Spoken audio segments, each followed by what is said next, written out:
Welcome back to the shop. All right, so people have been asking, and I have been working on the TA. Just started getting going back on it again. Had to knock some other jobs out, pay the bills. You know how that goes. We had some fiascos with the final couple of hoses I'm building for this daggum Hydro Boost.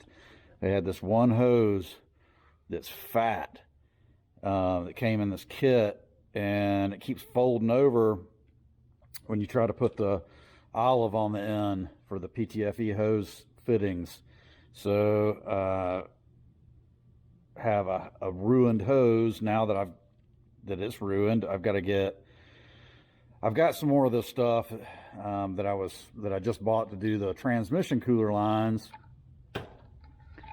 but the fittings are black. So I was just going to finish the power steering, but the fittings I bought for under there are black. And I didn't want this stuff to be mismatched up here, so now I got to order more fittings. So I'm going to have to order 4 fittings now because I've got to replace the other end. I ordered, all right, so the hose was too fat. And then I ordered these fittings, these Aeromotive, Aeroquip. It says they're 6AN, 90 degree elbow, but they don't fit a 6AN fitting. They're too big, so they're junk to me. So I've got to reorder fittings. I ordered the wrong fittings, and we had a shit hose, so it's just little stuff like that slowing me down. I did get the wires ran through the firewall here. No grommet, but sorry, I don't know if you could have seen that in that shot. Got the wires for the pedal, for the electronic gas pedal, for this electronic throttle body. I've got the OBD2 connector, so we can hook a scan tool up under the dash. They're just loosely laying under there now. And we got the wires for, I believe it's hot ignition wire under there now. And so we're working on that. And let me bring you back here. This is what I'm kind of tinkering with today. Started this the other day, actually, a couple weeks ago, and then I had to do another job. So we're relocating the battery into the trunk here. I didn't want to just punch a hole in the trunk and run cables down. I had to strategically place this hole. I tried several different spots. I wanted to put it like right here, but it's going to be on the outside of the frame rail there, and then I'd have to go kind of under the frame rail, and it'd look like crap. And you'd be able to see it through the wheel well kind of. So, and then I was going to put it like right over here or right over here, but it puts you right on top of the frame rail. So you can't drill a hole there because it's like multi-layered metal. So this puts me out. If I did it like right here, it'd be over the gas tank. So this puts me out in front of the gas tank and on the inside of the frame rail. And I'm gonna lower this in like that. I don't want to push it in yet. It's going to sit down like that, so it's a bolt connector. So I'll put a battery cable from the battery, which will be here, and it'll just run along to this and bolt there, and then it'll have another cable from the bottom of it run into the front of the car. And yeah, that's how we're going to get power to the front. And then I think I'm just going to, I've got another one. I did buy another bolt connector to run a ground, but I really don't think it's necessary. I think I'm just going to do a ground straight to the trunk here. I think that should be sufficient. If not, then I'll do something else, but it should be fine. I should be able to just do a bolt into the trunk, or I may do a post. I don't know. We'll figure that out in a minute. But so right now, what I'm going to do, since I already took a hole saw and I made a short on this about a week or so ago, so you can look at my shorts if you want to, the short videos and my short content on the channel. So I made a video of what I just described and saw in the hole, and it came out just a touch too big, but it's okay. So I've tried to find grommets to fit, but I couldn't. So I ended up taking electrical tape and going around there and sizing up a hole. It just had to be, you know, a few thousandths. It wasn't much, and I think that's going to be just fine. But what I want to do is I want to paint this where I drilled it, because I don't want to cause any rust issues there. So let me get set up and I'll show you how I'm going to do that. Pretty simple. All right, so I'm just going to I keep some airbrush supplies. I play around with some airbrushing a little bit here and there, or I did a few years ago. So I've got a bunch of this stuff laying around. So I'm just going to take a little black and put it in a little cup. That stuff will come out of there. Please don't tell me it's dried up, shook up like it was fine. I can't squeeze the bottle. There we go. It's pretty thick. We're not going to reduce it down because I'm not spraying it. All I'm going to do is just take a Q-tip. I'm going to take a little black on my Q-tip here in my cup, and I just paint around my hole.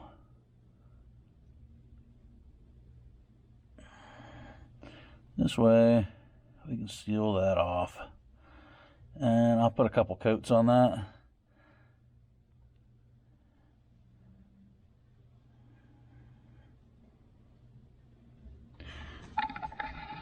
Put a couple coats on it and keep that from rusting that floor hole out.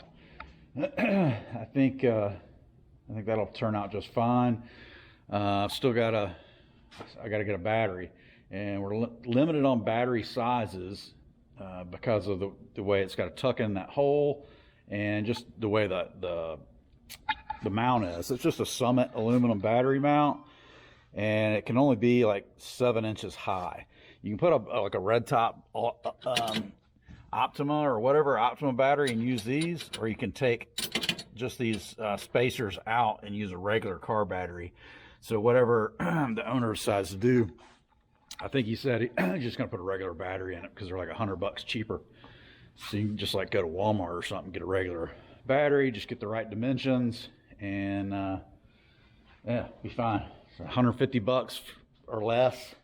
Maybe even $125 versus like $250, $260 for a red top, which is a little pricey. But that's what we're gonna do here. We're gonna get us some power going. At least we don't have a battery, but we get the bolt connector in there and start making some cable ends. All right, while our paint dries, I guess we're gonna step into another area. I want to let that paint dry before I shove that bulkhead down through the floor and screw that down for good.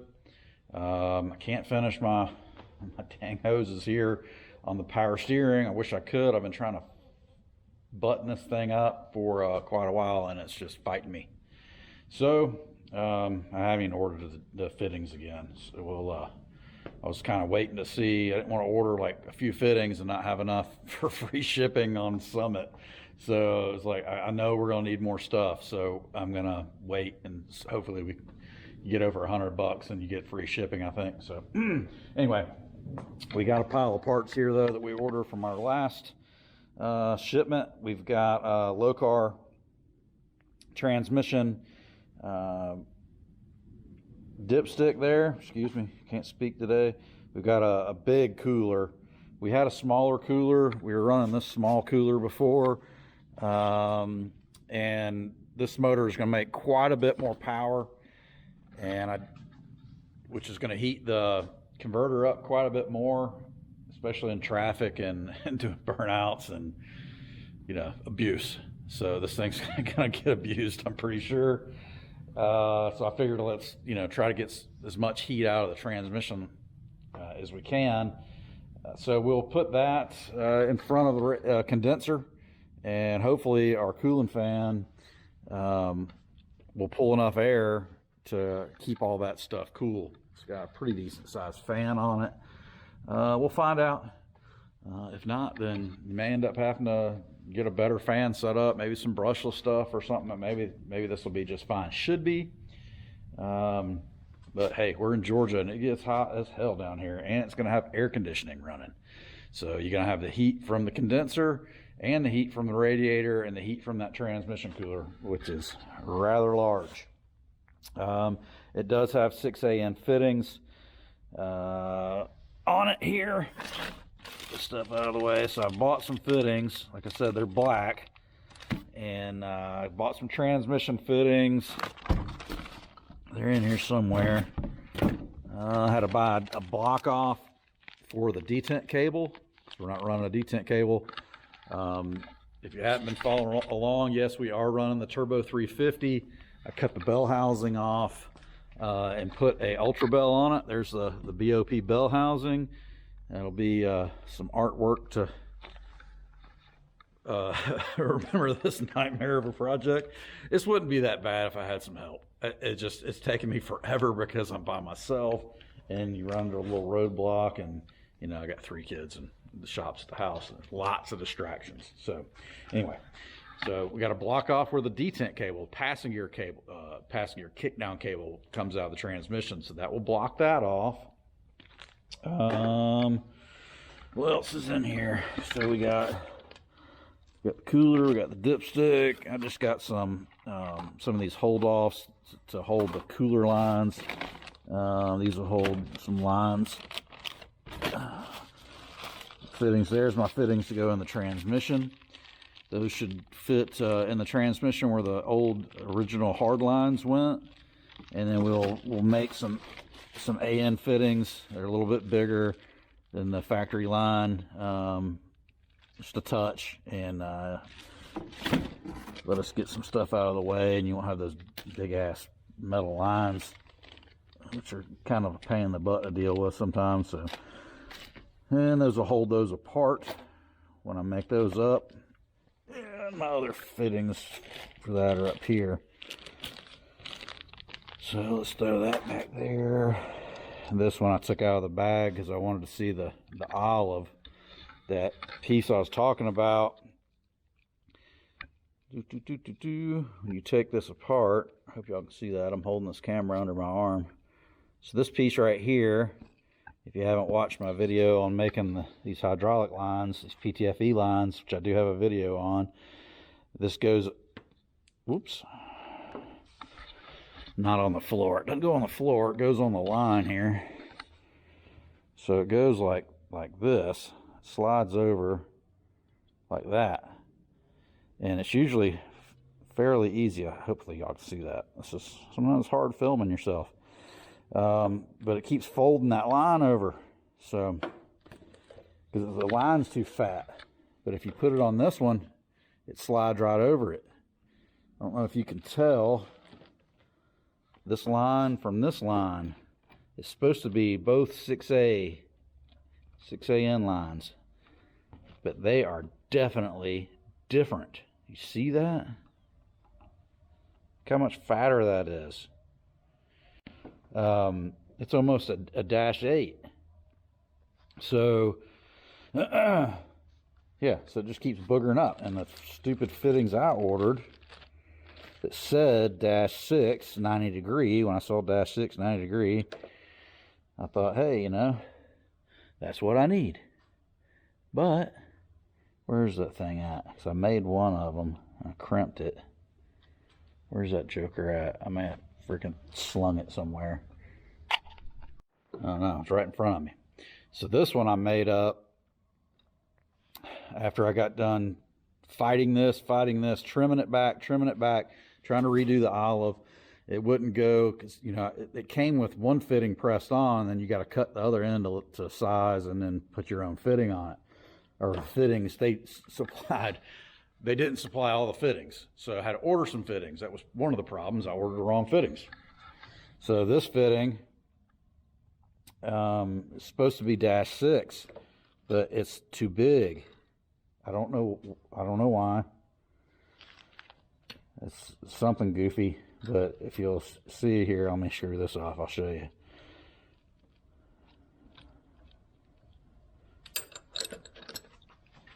This is -6. No bueno. No bueno. So yeah, that was a whole dang day, or a whole afternoon, me fooling with that stupid line, cutting it, sizing it, marking exactly how my fittings needed to angle. Then I fought it with that stupid thing. I'm rambling, I know, but So starting over from there. Let's get this thing up in the air, and we'll start putting these transmission cooler lines together while my paint dries on the hole. All right, there you go. That's the stock fitting on the right of the transmission for the cooler line, and that's the dash 6 we're putting in there on the left. You can see the hole size, so it should get a good bit better flow through that dash 6 line and that bigger cooler than that stock line and these little ports. See that?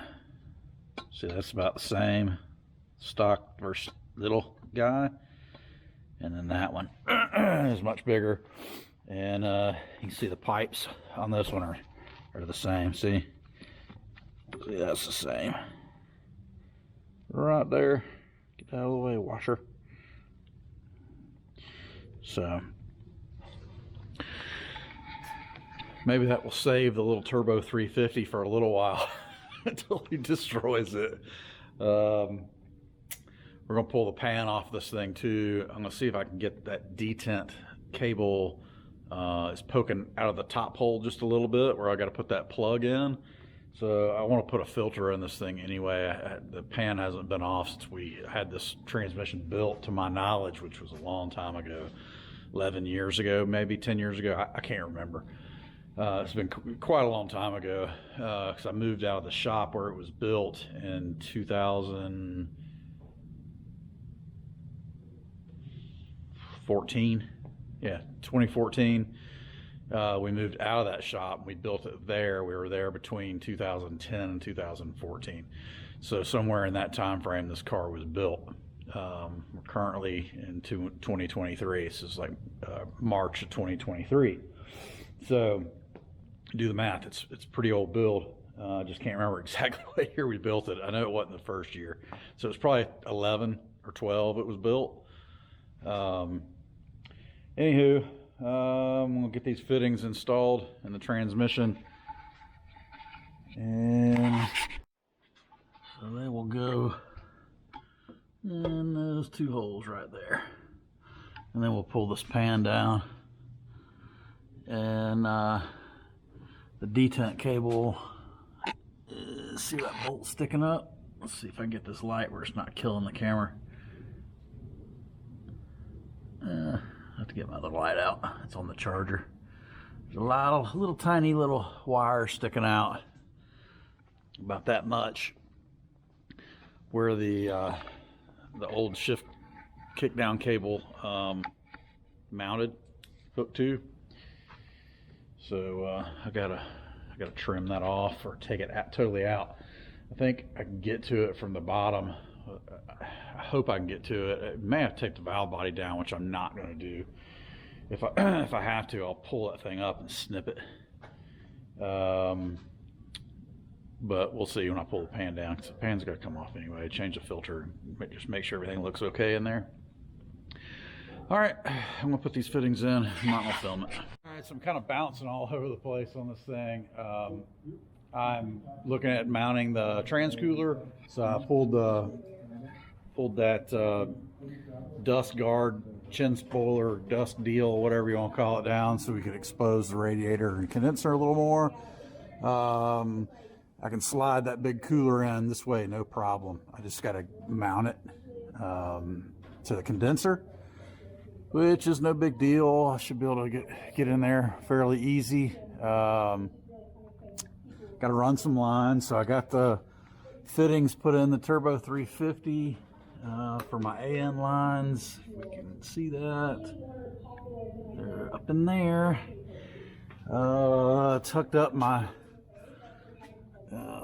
O2 sensor line or wiring just a little bit. I still got to do a little more with that, but got those from dangling down all over the place. So I need to get a few more fittings for the Hydro Boost lines. I gotta get a few more fittings for the transcooler lines, and some holders for like zip tying the or mounting the cooler to the condenser. There's no tabs or anything on that cooler, so we're just going to do the traditional through the fin zip lock deal. Use those many times, never had a problem with them, so we're going to do that. Like I said, we've got plenty of room. I guess I could show you how we're going to do it. I'm sorry, I'm listening to a podcast in the back. It's the Clutch Burners podcast, and Alex Taylor's on. It's from a couple months ago. So we'll go in and we'll mount it just like that. I'm trying to put this in and hold this camera at the same time without tearing anything up. Alright. Trying to keep my fins right. I got two 90-degree fittings, so I can come straight down with the lines. But I'm not sure if that's exactly how I want to do it. So I got to get it mounted. I'm going to get the, I got plenty of line.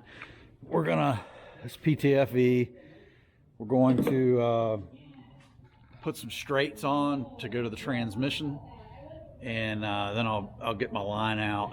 And once I get the cooler mounted, I'll see where, you know, how much line I need, where I can cut it off and then go from there. It's very tedious, but chipping away at it and getting a game plan. I'm about to jump back on the battery cables and try to run a hot up here.